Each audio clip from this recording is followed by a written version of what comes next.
السلام عليكم شباب هاي طيور مخاليف واحدة بالسطح. هذني 5 طواير جلدات فرخ ما يطلع الا ان جيرانه يريد يسقط ويريد ياخذهن من يمه يجني بس طيره. هذني هاي الفحولة، هاي الطواير.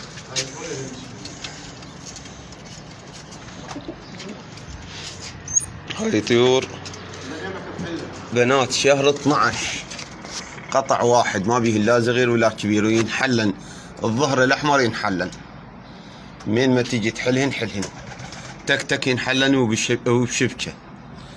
هذني 2 4 5 8 10 فحوله، شو وقت ما كانت حلهن جلدات فرخ طق بيضه بالسطح امانه الله. بنات شهر 12 ما بيه لا لف ولا كمش لا طير واقع وجاي. صاحب الجناي راقي ما راح يسقط نهائيا يعني.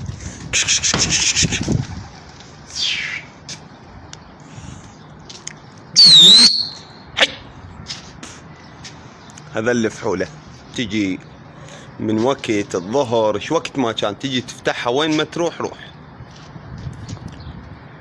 عمرها 12 شهر يعني 7 اشهر، وهاي طوايرها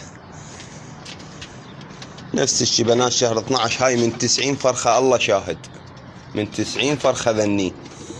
هاي الطيور كلها من 90 فرخة. وعمر هذا خاف فحل عبر هنا، هذا المكعكل ايه عبر هنا فاق طبق الصبح يعني 11 فحل يطلع. ايه 11 فحل. هذا همتك فحل يابا هسه لقطنا. هاي طوايرها.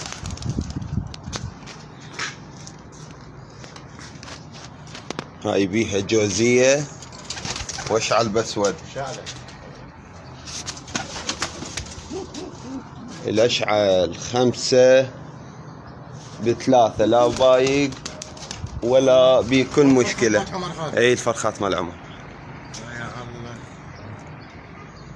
هاي الجوزية.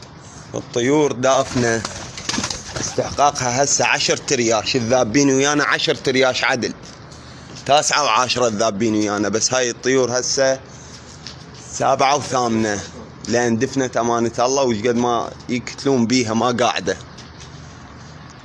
طيور تيجي تاخذها شو وقت ما كانوا علفك، ورقم صاحبها موجود.